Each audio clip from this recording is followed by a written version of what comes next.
So welcome everybody to Trance Talks, where we have conversations with practitioners across many alternative modalities and disciplines. And today I am so excited to have Karen Sammer here talking with me. Karen and I know each other for several years. We're in the same business development group, and we've been connected in a lot of different ways. And so I'm so excited to have you here, Karen, and to be able to have this conversation with you. So I'm going to just read a little bit about who Karen is and what she does, and then she can tell you about her story. So after facing breast cancer, a heart attack, and pre-diabetes, Karen lost 135 pounds. She overcame her pre-diabetes. She became a board-certified health coach, and she now helps overweight pre-diabetic clients combat cravings, lose weight, and avoid diabetes medication dependence. She's an international best-selling author. Oh, I get the chills. And inspirational speaker. She also educates on women's heart health risks. She hosts a podcast of her own called Crush Cravings Before Diabetes Crushes You. Don't you love that? And basically she focuses on reversing pre-diabetes and avoiding a lifetime of medication. With and I'm going to vouch for this, with raw authenticity, Karen dives deep so listeners feel embodied to thrive in body, mind, and spirit. So welcome, Karen. Thank you, Susan. That was very nice. Thank you so much for that. Oh my gosh, you're so welcome. I think the work that you do is so crucial, especially right now. So, I want to just give you the floor to share a little bit about your story and how you came to be the amazing health coach that you are. And take it away. Thank you so much. As Susan said, I'm a national board certified health and wellness coach, but I wasn't always. I was always, at 12, 13, 14 years ago, I was really unhealthy. I was extremely overweight. I was going about a very stressful life, raising 2 teenagers and working in a corporate job. And then all of a sudden, I had a mammogram that didn't come back so healthy. It came back saying that I had a very aggressive form of breast cancer. So I went through the conventional treatment. I went through chemo, radiation, surgery, and which was a horrible experience, by the way. I was in a treatment for a year because of the type of cancer it was. And I had all of the gifts that keep on giving from chemo. I still have them, and 14 years out. But that's okay. It's a reminder that I'm doing what I'm supposed to be doing right now, and making sure that doesn't have to be my experience again. So then in 2017, I had a heart attack, which I do believe was attributable to one of the drugs that I was on, because it had a very problematic effect on your cardiovascular system. And so they were monitoring my heart the whole time. And then, all those years later, I had I had a heart attack. But what they found when I had the heart attack is my arteries were clear, because at that point I had cleaned up my diet. I had lost 135 pounds. I was on a healthy path, but the damage was already done. And so, I did come through the heart attack. Fortunately, it was a mild one. I came through that, but it really helped me to double down on not only my own health care, but also understanding women and heart disease, and how heart disease affects women, because a lot of times, most of the treatments and the medical devices and all those things are based on the male body. And women are not just men with uteruses. We have much different physiology. We are shaped differently. We are sized differently. We have a fat to muscle ratio that's different. And all of these things impact the way our bodies respond to medications, respond to experiences that we have. And then you have to throw in the hormone fluctuations, which are very significant in the way our bodies are behaving. So all of these things kind of became something that I started to focus on much more than the cancer, because I feel like women are underserved in this area, because, as I said, most of the medical work is based on the male body. And they are starting to bring women into the clinical trials now, more so than they ever did before. And women are used in the experimentation. And the reason they had left women out is because of our hormonal fluctuations, because it skewed results. But hormones are part of our existence. You know, our bodies are cyclical, as male bodies are, just we are more dramatically cyclical. And so it's really important that you incorporate women into these studies. So part of what I do is educate women about their risk for heart disease, because people think that heart disease is a men's problem, and it's not. And more women are starting to find that out. But also understanding how sugar impacts your body, and how sugar influences so much of the intake of sugar influences so much of the way your health outcomes look. And eating too much sugar, I think most people know that can eventually lead to diabetes. But diabetes also leads to heart disease. It leads to cancer. And there are a number of things that the consumption of too much sugar contributes to. And now I talk about, I work with women to understand what their heart disease risk is, how to take care of their heart, but also how to manage their weight, how to overcome the cravings that they need to overcome in order to manage their weight. And one of the main things that they have to do is look at the way they consume sugar. And so that really has become a focal point of my practice, is helping people to understand how what they're consuming is impacting their health specifically. I know that was very long-winded, but I'm very excited about what I do. That was beautiful. Very concise, in my opinion. So when somebody comes to work with you, like, how does your program work? So we look at where they are. Mm-hmm. We look at where they want to be. Mm-hmm. And then we identify the path to get there. And much of it has to do with mindset. And I know you, Susie, you're very familiar with mindset and the impact that has on everything that we do, right? You and I have had many conversations about that. We've had many conversations. But it is so important to get your head where it needs to be in order to be successful at anything. Because Henry Ford said it, whether you think you can or you think you can't, you're right. Because it's all between your ears, right? It's all everything. We are so powerful if we allow ourselves to be. Yeah. But I don't empower people. I help people to empower themselves, to take control of their lives. Because it's not my place to empower you. You have to take that power on yourself. But I give you the tools to do that. And the empowerment to be successful in losing weight. Because usually when my clients come to me, by the time they get to me, they feel like they've tried everything. And they're feeling pretty hopeless, and they think it's never going to happen for them. And they think all of the things, their body is just not going to release the weight. They're incapable of overcoming the cravings. And I help them to identify that that is not true. That is just a story they're telling themselves. And we find the way to get to their result and to make them successful. What would you say is the number one driver, or, what is the key to success for your clients? I think it's different for everybody. For me, it was fear, because I'm my first client. I am I was the first person I worked with, and I was terrified that I wouldn't be here to raise my kids. And so that really, fear is a great motivator sometimes. And so I am here. My kids are now, one's 29, the other one's almost 32. So, I've raised them. Not that I want to go anywhere, because I don't. I want to be here for a very long time. Because now I have a 4-year-old grandson that I want to see come to adulthood. So yeah, it's really important for me to stay healthy. But fear for me was a great motivator.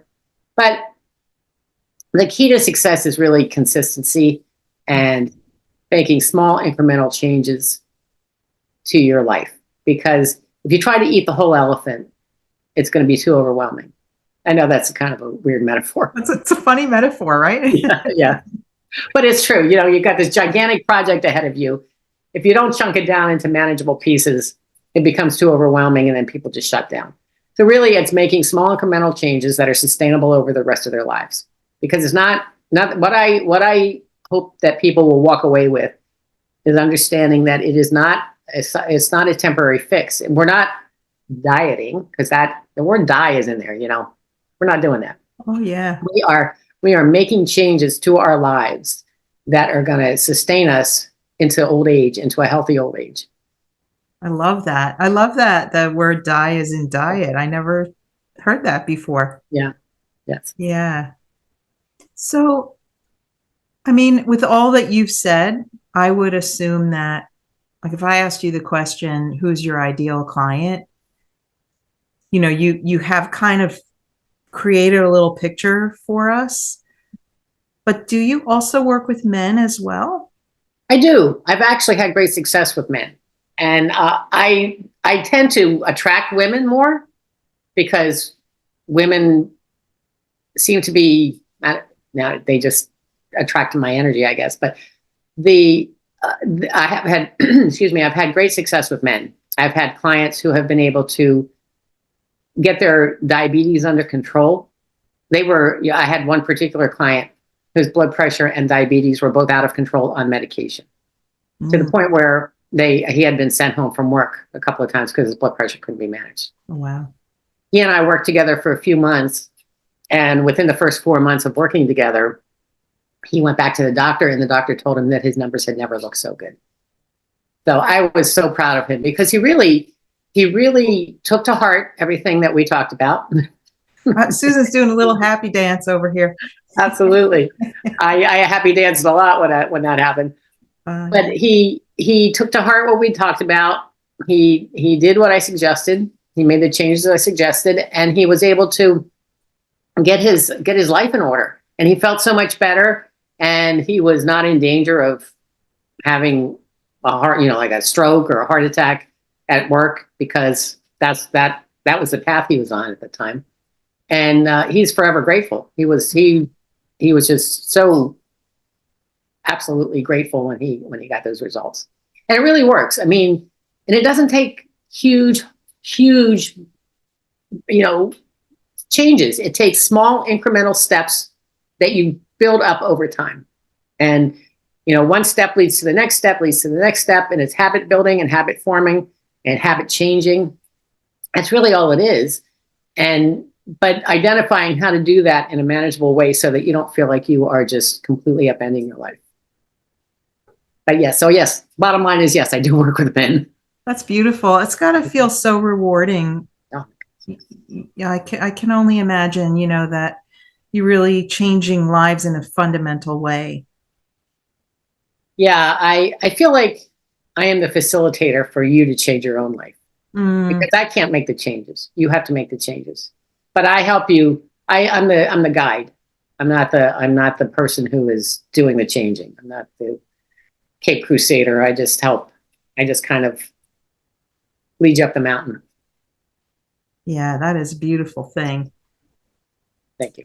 So, is there anything else that you want our listeners to know about health, or what you've learned, especially through your cancer journey? Yeah. So one of the things that, as I reflected back when I was going through, I had nothing but time when I was going through treatment because I really couldn't do much. I was pretty sick. I was pretty weak. Really couldn't get off the couch a lot of the time. So I had a lot of time to think and to research and to figure out how not to have to deal with that again. And the overwhelming fact that I came up with is that overconsumption of sugar feeds cancer. And it was no surprise to me. So I was never one of those people who said, why me? Because when I reflected back on my behavior and how I treated my body and how I lived my life, there was no question in my mind, why me? I was complicit. I felt like I was complicit in my disease. And I know there are people who would take great offense to that because they feel like they are a victim, and I feel badly for that. But I truly feel I was complicit in my disease because I'm not giving away my power. Because if I was a victim, then how can I change that? And I'm not, that's not going to happen. I am not a victim. I was complicit. I took responsibility for that, and I took steps to reverse that situation as much as I could. The damage in some cases had already been done, but I can stop the madness at that point. I could stop the further development. And so these things, this is all kind of what formulated, I guess, in my head. And the more I did the research, the more I became very interested in helping other people, because that's really, like I just love what I do. And I love being the person that can educate somebody in where they have no idea, because it's overwhelming. You go through, when you're diagnosed with something like cancer, even though on reflection, I felt like I was complicit. When I first got the diagnosis, it was an out-of-body experience. I just didn't know what to do with that information. And most people feel that way. And the medical community, I mean, they have their role. What they do is they tell you what you have to do. They do it, or you do it, or you don't do it, whatever the decision is. And then they kind of release you into the wild without any follow-up, without any, you go to medical follow-ups, but they don't really address the emotional part of it. And I had, the surgery I had was a lumpectomy. Women who have to have bilateral mastectomy, that's a whole other psychological thing that I don't even have any, I don't even know how I would deal with. But, so I have scars, but I have, my body's intact essentially. But, what I learned is that we are completely responsible for taking care of our bodies. And if we don't do that, there are implications to that. And as we get older, those implications get pretty dire. Your body is resilient to a point where it can no longer be resilient. It'll bounce back over and over and over again until it can't. Mm-hmm.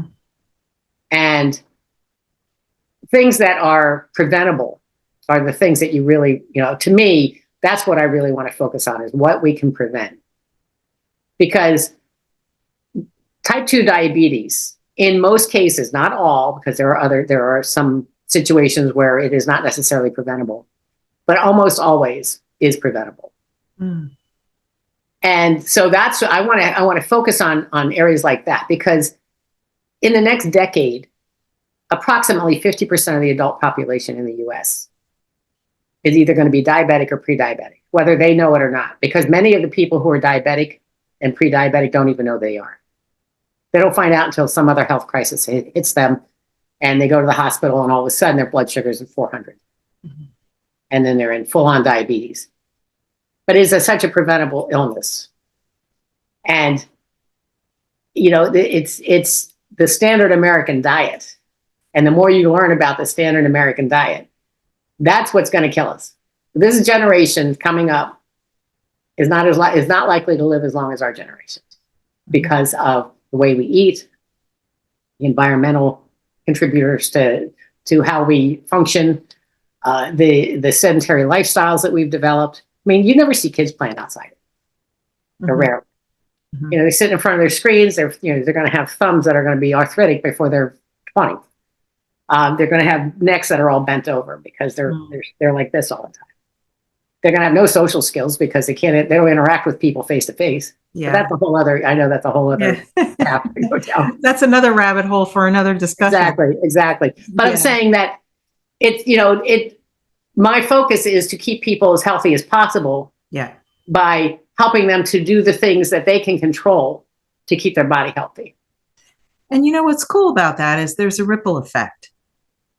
So for instance, if I come to you and I go through your program and I learn about healthy choices and about, what are the alternatives that I can utilize, or how can I change my cravings to sugar, then I'm going to be modeling that for my family. Mm-hmm. Absolutely. Not necessarily going to be, trying to convince them to do it, but just in my own behavior and in the foods. Like if I'm the buyer of the food in the house, I'm going to buy the foods that are appropriate and healthy for me, which is going to also then affect my family. Absolutely. So I think, when you say preventative, it's even bigger than the person that you're working with, which is, that's amazing. It's a beautiful thing.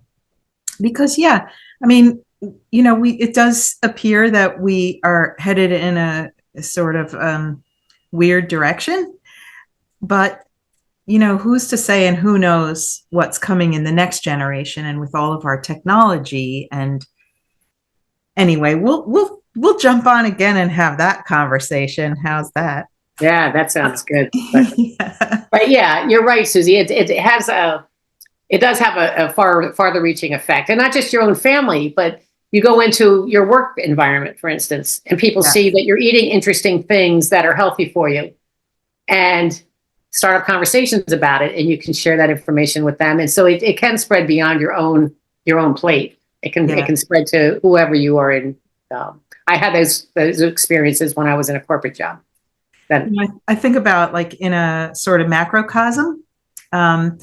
When I was raising kids, we used to go to anyone in New Jersey, Delicious Orchards. Mhm. That's where we used to shop for produce. So the kids and I would go, and they would sit in the cart. And that was a few years ago. Back in those days, they were happy to sample. So, you could sample anything that was displayed in the store. So we would walk through the store, and the kids would they would try all kinds of things that they wouldn't necessarily have an opportunity, like I wouldn't buy it unless I knew they were going to really like it. yeah. So it was such a great experience to be able to shape them in that way, and give them the opportunity to expand their palate and know that there is more than just Oreo cookies or, um, you know, Wonder Bread with peanut butter, like whatever, Absolutely. whatever the things were that we were eating then. So I really appreciate you, Karen, and I just have to give you a real nod of gratitude for the work that you do, because it is so necessary. It's so needed in our culture. And so thank you so much for that. My pleasure. I love what I do. Clearly I can't get enough of it. And I could talk about it all day. Yeah, and it's lovely. I could listen to you all day. So if people are looking for help, if they want to reach out to you, what's the best way for people to contact you? So one thing I like to do is I like to offer a free consultation. So I give everybody who comes across my path who is interested a free consultation, so they get to see what's possible for them. Beautiful. And we look at where they are. We look at where they want to go.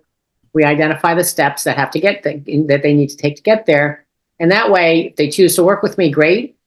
But if they don't, they have action steps that they can start on their healthy path.